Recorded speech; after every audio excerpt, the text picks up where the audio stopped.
Warahmatullahi wabarakatuh. Yang saya hormati Pak Kasat Reskrim, Bu Kasiumas, Pak Tipikor, rekan-rekan awak media sekalian. Baik, pada hari ini Senin tanggal 28 Oktober kami akan melaksanakan rilis mengenai tindak pidana korupsi pengelolaan keuangan dana desa yang bersumber dari APBDes di Desa Talang Renah, Kecamatan Air Besi, Kabupaten Bengkulu Utara. Untuk dasar perkara, tempat, dan waktu kejadian, baik identitas maupun uraian kejadian akan langsung disampaikan oleh Bapak Kasat Reskrim. Mungkin sekian mukadimah dari saya. Wabillahi taufiq wal hidayah. Wassalamualaikum warahmatullahi wabarakatuh.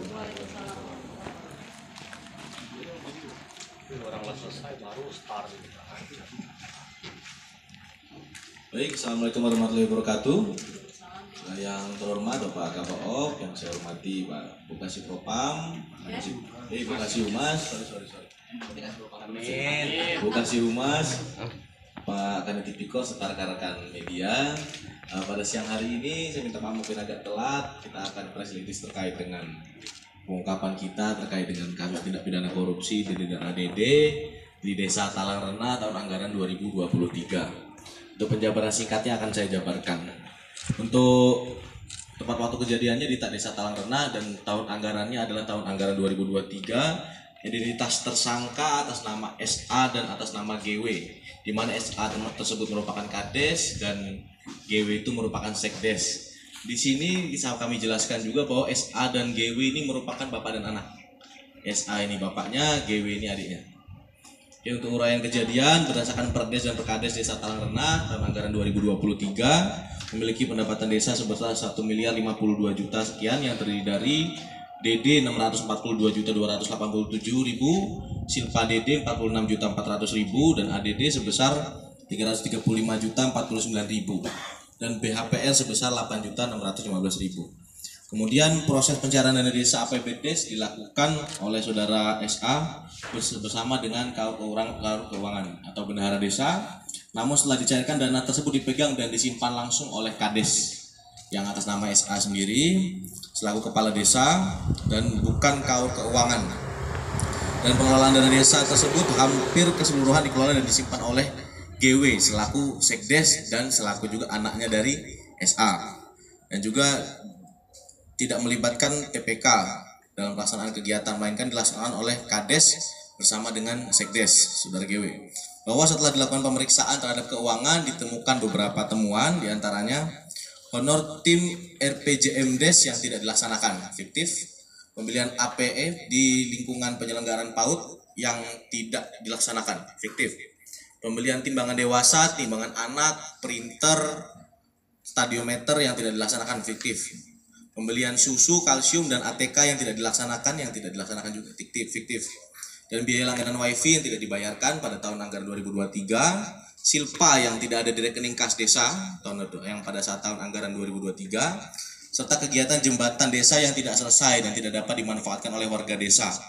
Jadi kami jelaskan juga bahwa pada saat tahun anggaran 2023 ada kegiatan pembangunan jembatan desa dengan pagu sebesar 402.804.500 dan dilaksanakan borongan dengan sistem kontrak di pihak ketiga kan dengan nilai 220 juta. Ini bisa dibilang telak ini dengan penyedia saudara UJ sesuai surat perjanjian nomor 110 garing SP garing AB garing bulan 8 garing 2023 tanggal 24 Agustus 2023 dan ditunjuk oleh Kades langsung. Dan juga berdasarkan kita cek juga tidak melibatkan tim pelaksana kegiatan. Setelah dilakukan cek fisik oleh ahli teknik yang kami mintai keterangan juga bernama Insinyur Jawoto, didapati temuan kekurangan volume atas pembangunan jembatan sebesar 221.611.800. Bahwa Kades dan Sekdes ini mengelola dana sendiri tahun anggaran 2023 dan tidak ada melibatkan Kaur Keuangan sama sekali. Jadi memang setelah pencairan langsung ditaruh di rekeningnya si Kadesnya itu. Lalu Kades telah menggunakan dana untuk kepentingan pribadinya sebesar 30 juta rupiah, sedangkan GW selaku Sekdes dan anaknya Kades ini menggunakan untuk pribadinya sebesar 10 juta rupiah. Jadi sebagai gambaran, anggaran pada saat pembuatan jembatan itu sebesar 402 juta, dibikin kontrak lah bersama dengan saudara Uji sebesar 220 juta, namun untuk dana yang diberikan sebesar 150 juta. Jadi untuk 70 jutanya disimpan juga sama kadesnya dengan alasan untuk belanja-belanja dan lain sebagainya. Untuk barang bukti di sini adalah APBD Desa Talang Renah Kecamatan Air Besi tahun anggaran 2023 dan dokumen pengajuan dan pencairan tahun anggaran 2023. SK Kades Desa Talang Renah, SK Sekdes dan perangkat Desa Talang Renah, SK PPKD, SK TPK dan SK PPK. SPJ kegiatan tahun anggaran 2023, kwitansi pembayaran dan terakhir dokumen lain terkait dengan Desa Talang Renah.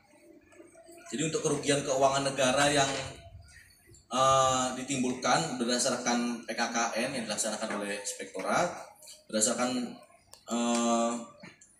laporan keuangan DLHP nomor 3 tahun anggaran 2024 tanggal 27 Agustus 2024 ditemukan kerugian negara sebesar 287.584.865,83 rupiah.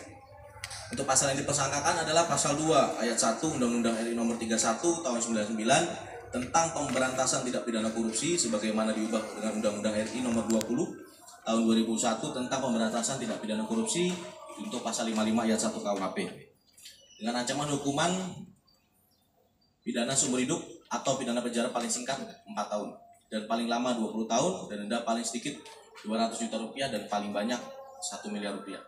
Kami juga subsidiarkan dengan pasal 3 Undang-Undang RI nomor 31 tahun 99 tentang pemberantasan tindak pidana korupsi sebagaimana diubah dengan Undang-Undang RI nomor 20 tahun 2001 tentang pemberantasan tindak pidana korupsi junto pasal 55 KUH pidana.